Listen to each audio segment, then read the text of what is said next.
Watching Kyle's unboxing videos again? Yeah, he always finds the coolest... No way! A robot dog? Gotta ask where he got it. Or use your Samsung Galaxy S24 Ultra. Just draw a circle around the dog on your screen, and it shows you where to buy it right in the app. Whoa, I just learned a new trick. And that for once, I beat Kyle to the next big thing. Circle it, find it with the new Galaxy S24 Ultra and circle the search with Google. Get yours now at Samsung.com. Internet connection required. Results may vary based on visuals.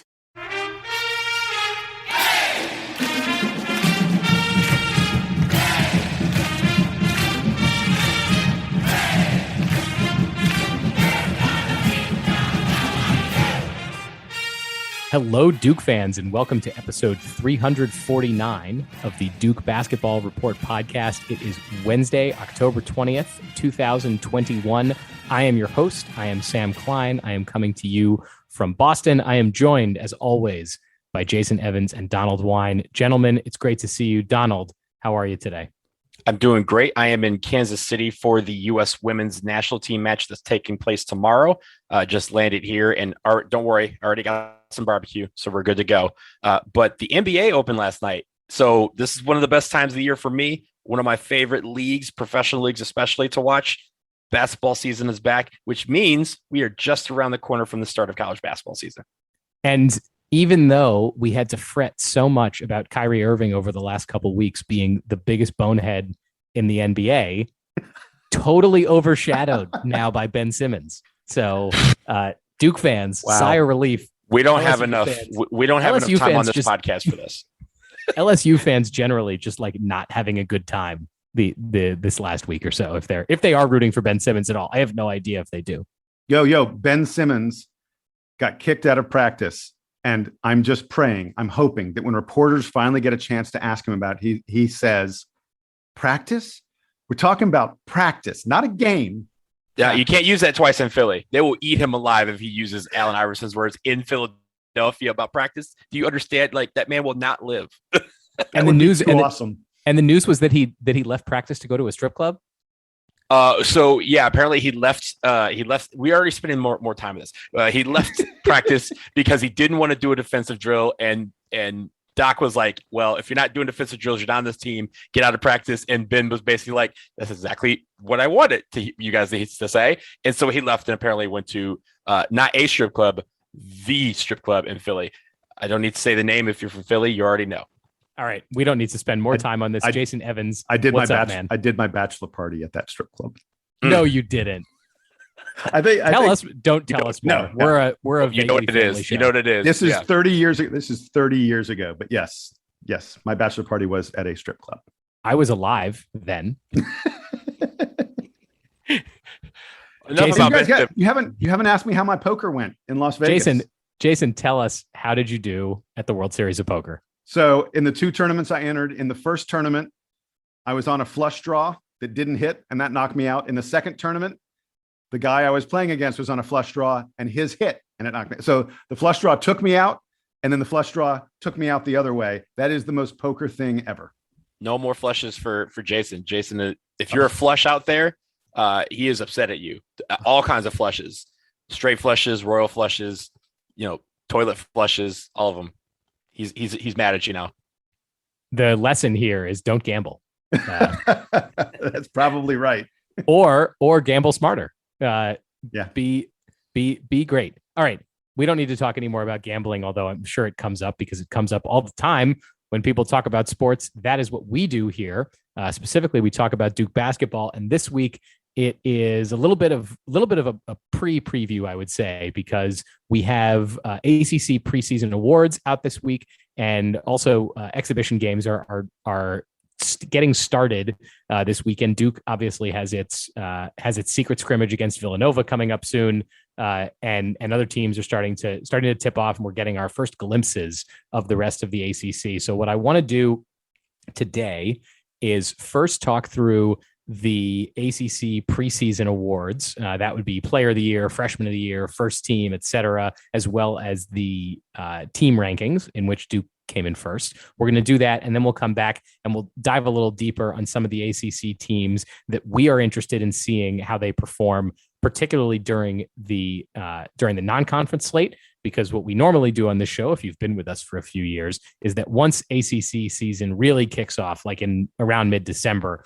we'll do a more formal preview of the ACC and sort of what we think of all the teams at that point, with all the non-conference or most of the non-conference games completed, so that we have a little bit of an idea of who the teams are. But let's start with the preseason awards. So as I mentioned, Duke came in first in the ACC media poll. They got 47 first place votes.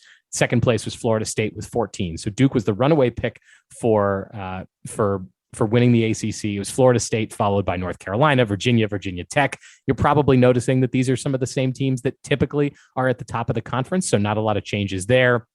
Down at the bottom, the conference rounds out with Wake Forest, Pitt, and Boston College. So unfortunately, our old friend Jeff Capel is down there at the bottom. And then there's the typical mishmash of teams in the middle. I think the general scuttlebutt this year is that the ACC is probably not going to be as strong as it normally is. But guys, before we do the individual award looks, can we talk a little bit about these preseason ACC rankings? And Jason, I'll start with you. Any surprises here? In particular, any surprise that Duke is rated number one, or any of the teams that are immediately following them? No, I'm not surprised that Duke is picked at the top of the ACC. We've got a nice core of returning players, and we added the top class of freshmen. Certainly in the conference, probably the number 2 class in the country to Memphis, but a really, really impressive array of newcomers coming to Duke, as evidenced by the fact that Paolo Banchero is the pick for ACC Rookie of the Year, and the guy who is number 2 is Trevor Keels. So the ACC media thinks that Duke has the 2 best rookies, best freshmen in the entire conference, joining our team and joining a team that already had some really significant returning players in Mark Williams and Wendell Moore and Jeremy Roach and the such. So I'm not surprised at all that Duke was the pick for the top of the conference. I find, and we're going to get more into this later on when we talk about some of these individual teams, I find that the sports writers, for the most part, just basically go by like team reputation. The fact that it's Duke, Florida State, North Carolina, Virginia as the top 4, like those have been the top 4 teams in the conference for the past 5-6 years. And so I think the sports writers just automatically pick those teams. I'm not sure that I would. In fact, I'm certain those would not be my top 4. And I think there's some really interesting oversights and teams that are both and teams that are overrated in this preseason poll. And I feel like maybe some of these journalists, they just didn't pay much attention to some of these other teams in the conference. But we're going to get more into that later. There's one team in particular that I think is criminally underrated, but we'll discuss that down the road. And we will talk about the individual preseason awards in a second. But Donald, any further reaction to the preseason team ratings in the ACC? Not for me. I mean, great expectations. The book, whatever it is, like every single year that book is written, and Duke is usually at the top because, I don't need the media to tell us we have great expectations. We've been placing that in ourselves this entire time. I will say for the record that I'm pretty sure it's like 6 or 7 out of the last 10 years, Duke has been rated the number 1 team by the media in the preseason.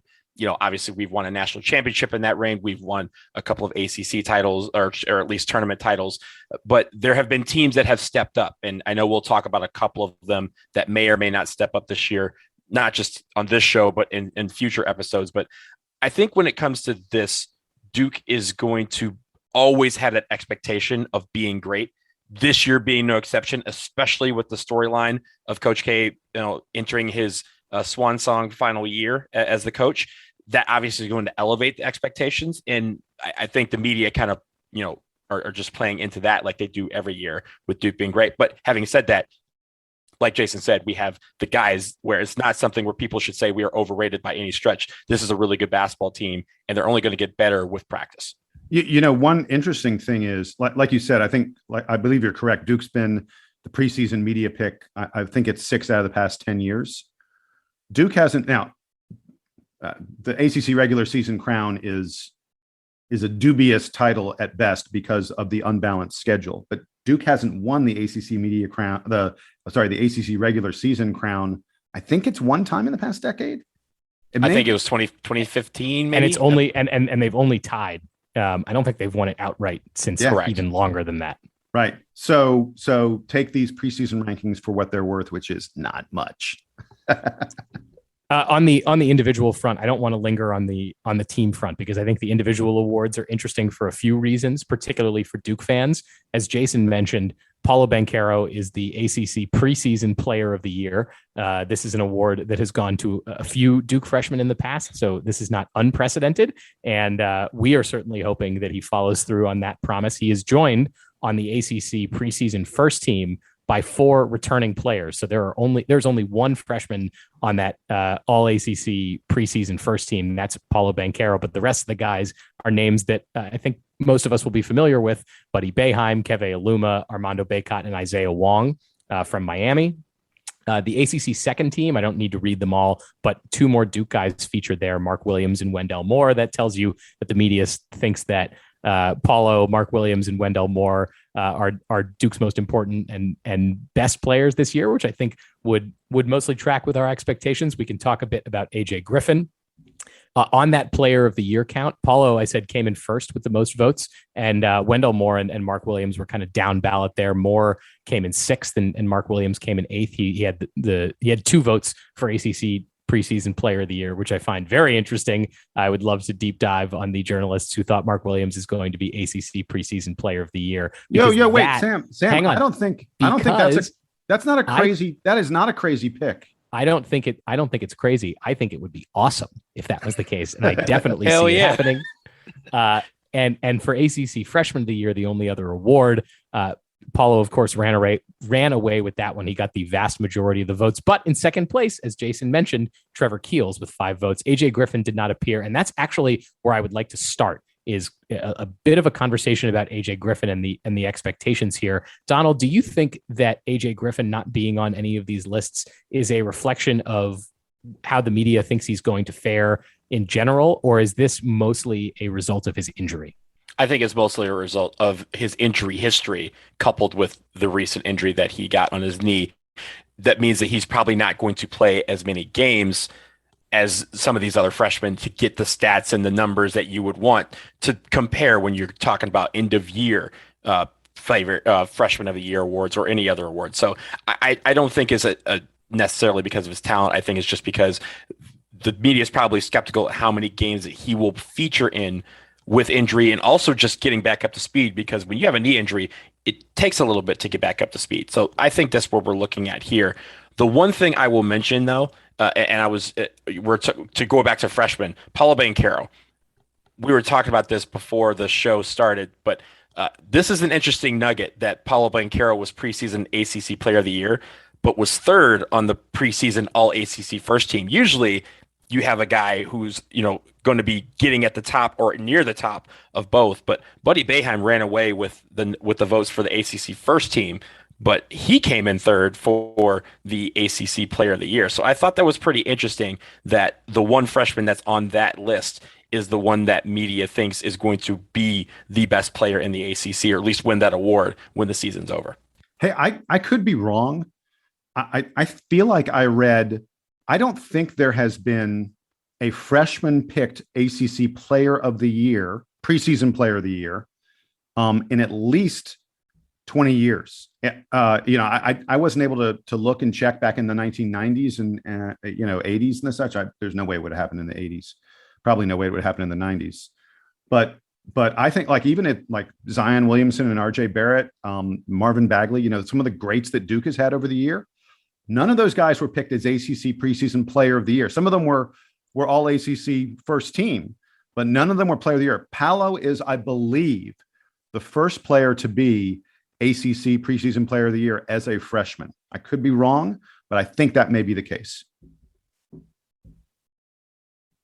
I was just trying to look this up because I could have sworn that, like you were saying, Jason, at least one of Zion Williamson or even if it was Vernon Carey or Jolly Okafor, none of these guys. Get this, Zion wasn't even ACC preseason for all first team. The first team that year. That's stupid. So you guys ready? So this will be fun. See if you can you, there's no way you're gonna be able to guess. The guy who won preseason ACC Player of the Year, you're gonna freaking laugh. Was it Bonzie Colson? Awesome. No, this is gonna be awesome. Bonzie Colson. No, Bonzie Colson had graduated by then. The guy who won ACC preseason player of the year in RJ Barrett and Zion Williamson's freshman season was Luke May of the UNC Tar Heels. Oh yeah, I remember him. I hated him. Not that guy. Nope. Yeah. So and the first team was Luke May. It was Tyus Battle of Syracuse, RJ Barrett, Kyle Guy of Virginia, and Kai Bowman of Boston College. That was the in the 2018-2019 season. That was the preseason list. The postseason list, very, very different. Remember when Zion and Zion everybody Williamson? Remember when people thought Zion Williamson wasn't all that? Remember, he was the number 2 player in that high school class. No, he was number 3. No, he was number sorry, 3. he was number 3. Cam Reddish was number 2. Yeah. Fascinating. A lot of people. The thing that is most striking to me, as I mentioned, is that all the other guys on the preseason ACC first team are all experienced players. Like, these are guys who have all been around and the Duke fans are very familiar with, and that Paolo Banchero is the only newcomer in the group. So that sort of tells you, I think, that how much how highly the media think of Paulo. And of course, we had him on the show, and I think we think highly of him too. Jason, I think you've got some more trivia around this. Tell me about it. So I'm going to ask you guys, can either of you recall, do you have any shot at remembering who was ACC preseason player of the year last year? Me. It was Garrison Brooks of North Carolina. Garrison Brooks was ACC preseason player of the year. By the end of the season, he did not even get a single honorable mention vote. I mean, that shows you how much guys can, how great guys can look at one point in the season before the season starts, and then after the season is played out. Again, preseason player of the year doesn't even get an honorable mention vote. In fact, last year, of the guys who were named to the first team All-ACC, the only player who was named first team who then made first or second team All-ACC was Sam Hauser of Virginia. And he was a second team All-ACC player, I believe. He wasn't first team. So it's really interesting to me. The other guys who were All-ACC first team last year were Scotty Barnes, Jalen Johnson, Amir Sims, and Chris Likes, and Sam Hauser. And the other Jalen Johnson, not the Duke one. No, Correct. The Duke Jalen Johnson. Preseason. I'm sorry. I thought you meant postseason. Sorry. This is preseason. Mm-hmm. But that just shows you, from that list. And again, of those 5 guys, the only one who made first or second team All-ACC once the season was done was Sam Hauser. It just kind of shows you to, again, take it with a huge grain of salt. What the media thinks is not necessarily what's going to end up happening. I want to shift back to the rookie or the freshman of the year race because Trevor Keels being second is a pretty interesting thing, given that this came out, I believe, on Monday, these preseason rankings or this list, which was right after Countdown to Craziness. And we marveled about how well he looked during Countdown to Craziness. I wonder if that also played a little bit into some of these races, because it wasn't just Duke that had something of that magnitude of a spectacle of a midnight practice last weekend. There was a lot of teams who kind of showcased their team for the first time in an effort to get more names on this list. Trevor Keels, I think we all talk about the expectations we have for him and how elevated they are now that AJ Griffin will at least be out for the first few games of the regular season. I think Trevor Keels having a great night on Friday night and being kind of the talk of Duke circles meant that he kind of got into the heads of some of the media as well. I think that's a very interesting pick. And I'm hoping that if he's on this list at the end of the year, Jason, this is going to be a great, great year. Because if he's back and AJ Griffin goes back and they're all playing to expectations, we have some really good basketball players on this team. We should mention about AJ Griffin and about, everybody that just because you're not on the preseason list doesn't mean anything. As I said, guys that are on the list end up having a poor season. Last year's ACC Player of the Year, Moses Wright of Georgia Tech, was nowhere to be found on any of these preseason lists. No one expected Moses Wright to have a big season. People thought maybe Jose Alvarado of Georgia Tech would be good, but Moses Wright came out of nowhere and was pretty much the runaway ACC Player of the Year last year. So it just goes to show, hey, AJ Griffin, just because he ain't around now, he could easily be all over these lists at the end of the season. Yeah, I think the media, at least, minus AJ Griffin being left off because of injuries, I think the media highlighted the players for Duke that are going to have the most impact this year. If it's not Paulo, I think Wendell Moore and Mark Williams are going to make that huge impact. And I was laughing earlier about the idea of ACC player of the year, Mark Williams, but there were games at the end of last season where Mark Williams was unstoppable. And basically, like at both ends of the floor, he was unstoppable. He was making shots. He was blocking shots. He was just disrupting everything that opposing teams wanted to do anywhere within 15 feet of the basket. So I'll go on record that I am not going to be shocked at all if Mark Williams is ACC Player of the Year. And I will even go so far as to say that the best version of Duke's team is one where Mark Williams is in that like ACC. I don't know if it's ACC Player of the Year because I would still like for Paolo to get that. But if Mark Williams is like a first team All-ACC type player, oh my God, how good was Duke this year? I mean, remember in the ACC tournament last year, if we hadn't coveted out of that tournament and we had gone even one more game, Mark Williams probably had been the most outstanding player of that tournament because he was through the first 2 games of that tournament. Dominant. And my only final thought on this is that it's interesting to actually see Wendell Moore on this list because he's not a guy that stands out for any particular like, oh, he's so great at X. I feel like Wendell Moore is more of a defense. He's a good defender. I don't think he's a earning ACC Player of the Year type defender. Right. So that's sort of what's interesting that stands out to me. I think that Wendell Moore, sort of like Quinn Cook in his senior year, Wendell Moore can be the team leader and not lead the team in any particular category, and yet everyone can acknowledge, wow, would Duke be so much worse if this guy wasn't around? So that's sort of the year I anticipate for him. I don't expect him to come close to winning ACC Player of the Year, but I think Duke's got 2 legit candidates for that in both Paolo Banchero and Mark Williams. Guys, we're going to take a break. We will obviously revisit the ACC Player of the Year and other media picks at the end of the year, and maybe we can laugh about some of these selections during the year, although I think the ACC media actually feels like it went pretty safe with a lot of picks. It's a lot of returning players and star Duke freshmen who are on the list, which is I bet is as good a bet as you can do. We're going to take a quick break. When we come back, we're going to dive a little bit deeper on a few of these ACC teams and talk about who might have some interesting schedules and storylines in the early season. So stick around.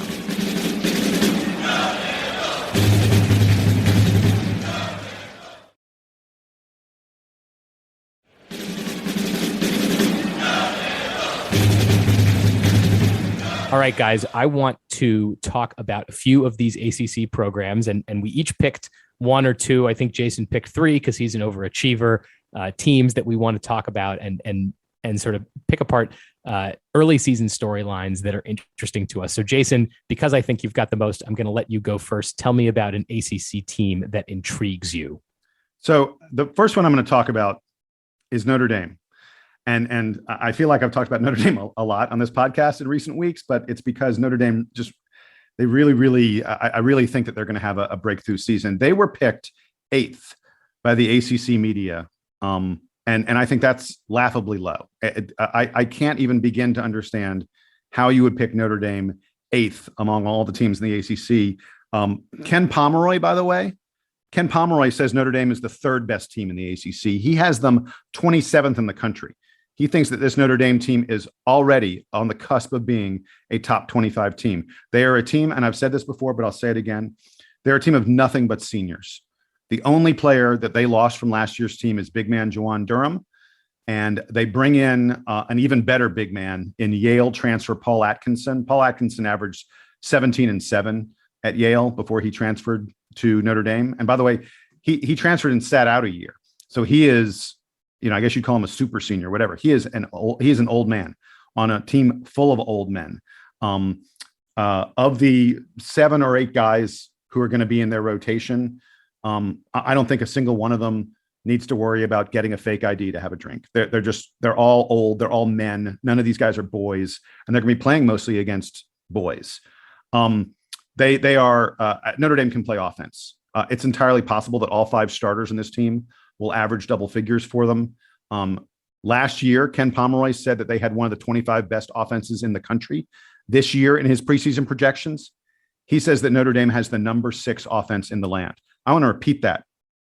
Ken Pomeroy says that this Notre Dame offense is the 6th best offense in the entire country. The question with Notre Dame is going to be defense.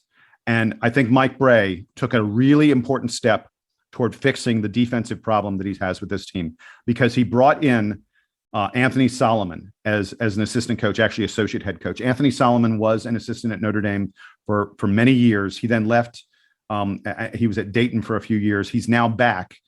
And Solomon he's supposed to be a defensive whiz.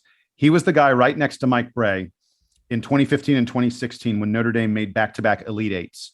And Mike Bray has talked about how important it was to get Anthony Solomon back on the bench with him to teach these guys defense. And when I was listening to Mike Bray at ACC Media Day a week ago or so, Mike Bray said that in practices so far, they hadn't even worked on offense at all. All they'd been doing the whole time was defense. These Notre Dame seniors, these guys know that this is their last season. They know that if they dedicate themselves to defense, their offense will carry them and that they can be really, really good. And Prentice Hub, by the way, we were talking about ACC Player of the Year contenders. I won't be even mildly surprised if Prentice Hub's name is way, way up there on the ACC Player of the Year list. I think this Notre Dame team, Pomeroy has them third. I'd probably make them third or fourth in the ACC in the preseason. They're a really, really good team. And they're just criminally overlooked by the writers. It makes no sense to me that the writers would have them eighth. Jason, who do you think is the overrated team that Notre Dame is, or teams that Notre Dame is better than? Virginia. To me, there's no question about it. I don't get the preseason love for Virginia. I mean, they lost. Listen to this. Virginia lost Trey Murphy, Sam Hauser, and Jay Huff. That's their three best players, right? I mean, unless you think Kihei Clark, who's too short to defend anyone, unless you think Kihei Clark is really, but unquestionably Hauser and Huff were their two best players, and Trey Murphy was at worst their fourth best player. So they lost three of their four best players or their top three players.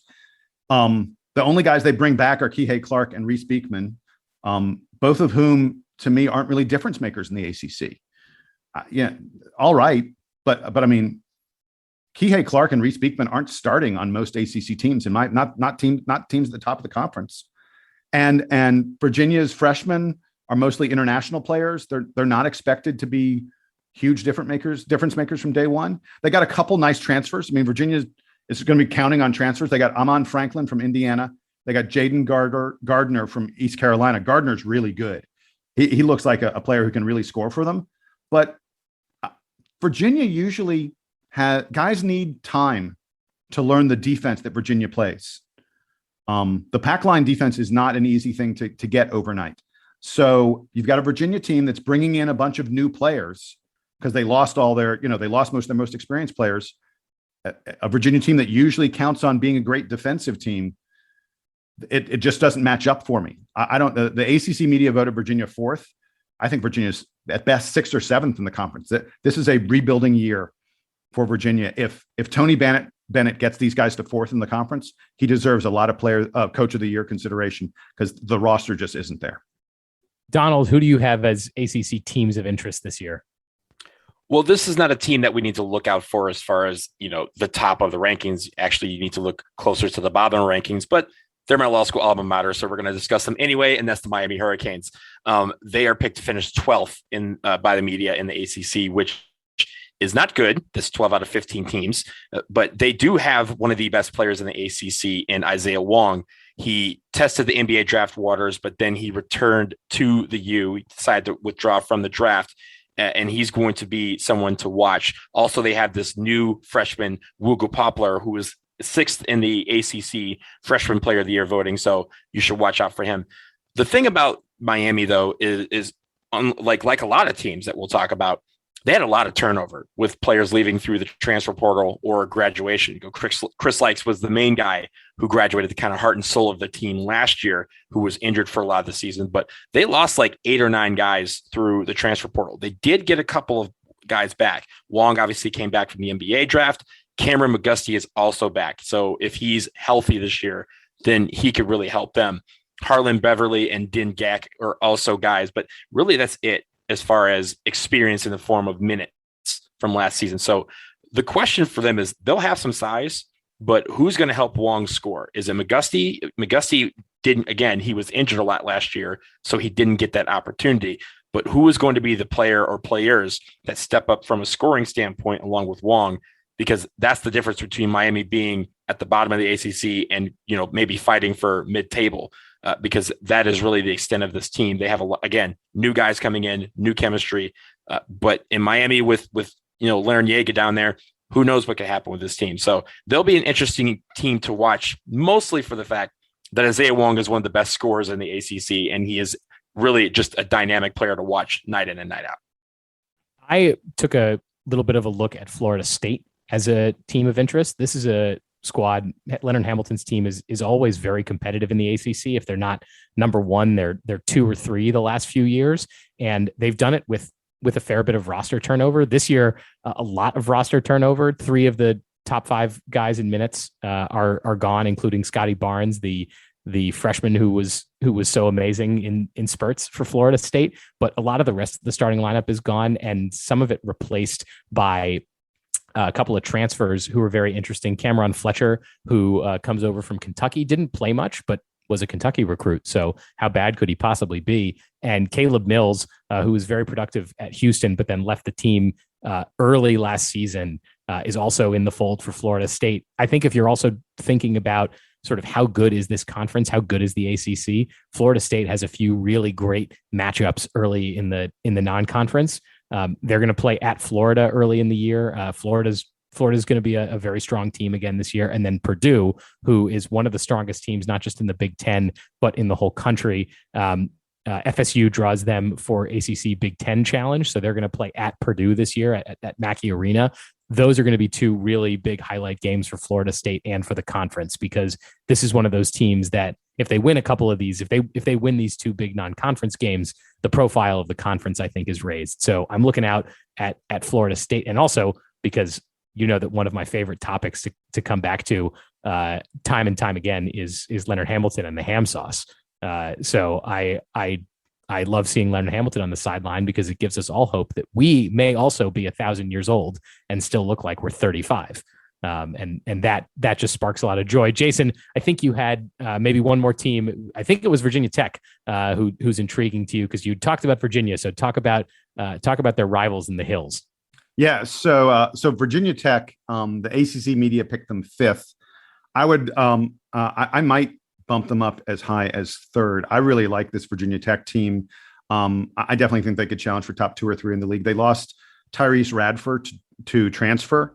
And Duke fans should be glad that he's gone because he absolutely destroyed us last year. Do you guys remember? He had 18 and 12, and he's a guy who's playing on the wing to get 12 rebounds from a wing. He was really good against us. So they lost him, but they bring everything else back, including Keve Aluma, who absolutely will challenge for ACC Player of the Year.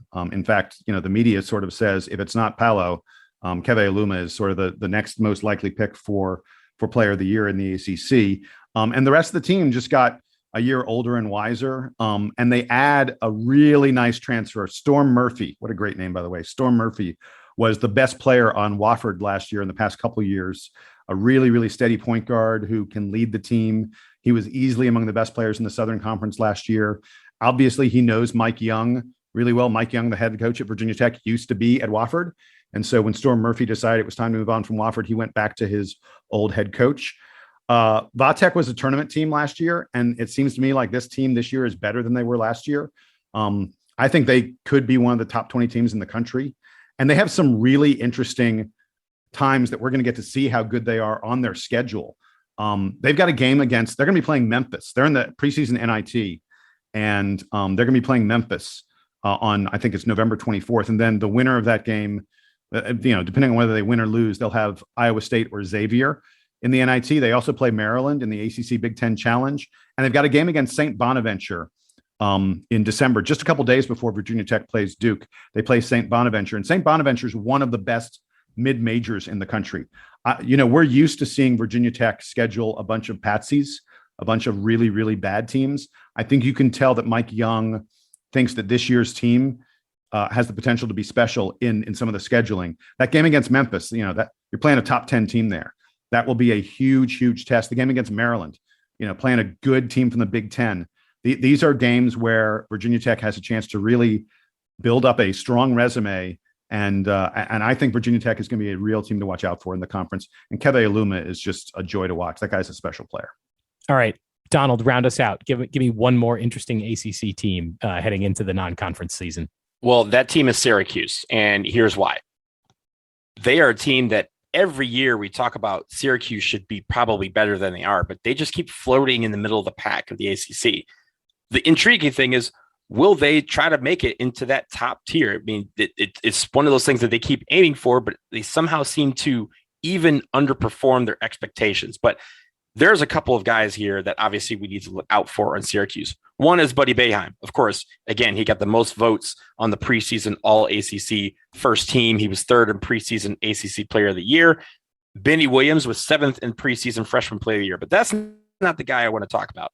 There are three Boeheims on this roster this year. There's Jim as the coach. There is Buddy as one of the best players in the ACC. And Buddy's brother, Jimmy Jr., who transferred from Cornell, and he will join his brother and his dad at Syracuse this season. So those three guys, you're going to have a lot of Boeheims talk out there. So make sure you get it right. There's Jim, there's Jimmy, and there's Buddy. Make sure you get all those right. But there's another guy that we probably want to talk about, and that's Joe Girard III. He returns as along with Buddy Boeheim as the two main players from Syracuse who averaged more than 10 minutes a game last year. And Joe Girard and him are going to form a pretty good backcourt for Syracuse. So they have a lot of questions at who's going to carry the scoring load, but those two guys out there is going to be commanding the floor for them. Again, the question is, will Syracuse make that bump? We've seen them perform at the high of the ACC when they first entered, but in the last few years they've been hovering around that middle table, 7, 8, 9,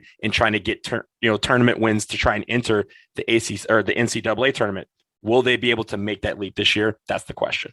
The crazy thing about Syracuse, of course, is even if they're always, it feels like they're always on the bubble, and then they make the Sweet 16. I mean, it's kind of amazing how well Boeheim has them play once they hit the tournament. I think that opposing teams in the ACC, everybody understands how to play against that matchup zone. He gets the NCAA tournament and teams just don't, they can't figure it out. Yeah. And that's one thing that Duke actually has been fairly good at doing over the last few years. We've actually even taken some of those ideas. Coach K has involved the matchup zone at times for Duke over the last few years. But I will say this, one corollary between Duke and Syracuse that is not there this year, Griffin. If you remember, AJ Griffin's brother, Allen, transferred to Syracuse last season. He went for the NBA draft. He will not be at Syracuse this year. So there will not be a Griffin versus Griffin matchup come January. But that was a nice little corollary that we thought was going to materialize until Allen decided to go to the NBA. And last thing really quick about all the Boeheims, Jimmy Boeheim, the one who transferred from Cornell, didn't just transfer to Syracuse, because of his dad. I think that probably was most of it, but he's a legit player. He was 16, almost 17 points per game for Cornell last year. He's a legit player. He's a little bit bigger, a little bit taller than his brother Buddy. But he's not just coming there for the heck of it. He's coming there because better competition will better prepare him for a pro career. And he's like Buddy, he's on his way to a pro career in all likelihood. And he'll start too. He's going to be part of the starting lineup along with Buddy. All right. You'll notice that in all of that summary, we did not cover University of North Carolina because, let's face it, we'll talk about them plenty. We don't need to preview them. We know that the Duke fans who are anxious to know whether UNC will implode under Hubert Davis's first year will be watching the games anyway. So we don't need to get you excited for that. Of course, we will cover developments around UNC and the rest of the conference as the non-conference season unfolds. But that will do it for episode 349 of the Duke Basketball Report podcast. Stay in touch with us, dbrpodcast@gmail.com. And before we go, I just wanted to wish a very happy birthday to my father, who is a Duke alum and a Duke fan. He turns some undisclosed age that is older than mine today. 21 years old. I know that he doesn't listen, despite the fact that I have had him subscribe to the show on his phone, and I'm sure that it downloads. So I bet every episode of the DBR podcast is just waiting on his iPhone for him to listen to. But happy birthday, Dad. Thank you for making me a Duke fan. He's going to run out of space. He's going to run out of space storage on his iPhone. And he will they have just no make the iPhones idea. bigger. They make the iPhones bigger.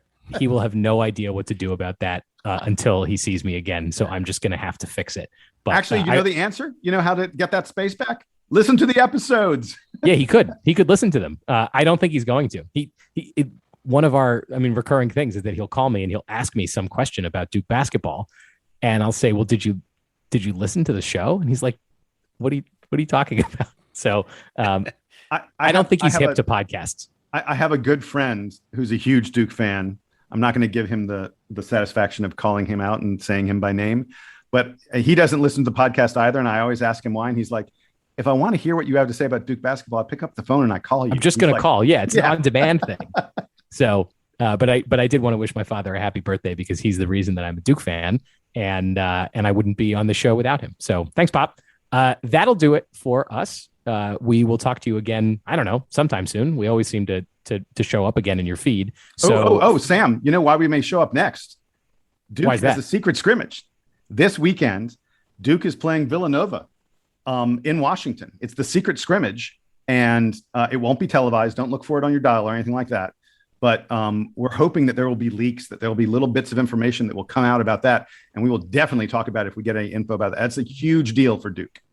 Donald, blink twice if you're going to the secret scrimmage. I'm not going, but this is the air plea of anyone who may have, the keys to that gym. Just make a copy for me and let me be a fly on the wall. I promise. I won't say everything. I'll just Donald, despite his he has the ability to be everywhere. If there's a cool sporting event, Donald is probably there. So and he can linger in the background. He doesn't have to be in the front row waving a flag or leading cheers. No, I could take the night off. I could just sit there and observe and report. Just let me know. So if you do have access, let Donald know. We'll be back to talk about the leaks from that as much as there are. We will talk about football again, although it makes us all depressed and gives us stomach pains. We'll talk about Duke basketball. I've never. Sorry, what? What? I've never heard of that. And regardless, we'll talk to you again soon. Happy birthday, Dad. Episode 349, Duke Basketball Report podcast. Duke Band, take us home.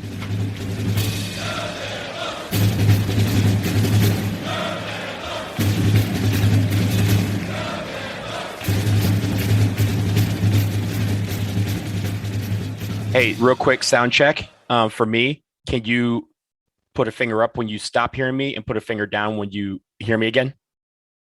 Okay. Checking and talking. So I'm hearing you right now. Yep. Mm-hmm. So you're talking. No. Finger down. Finger out. When you don't hear me anymore, do this. Okay. When you hear me talk again, put your finger back down. Okay. Go. Talk. Okay. Just checking the mute button.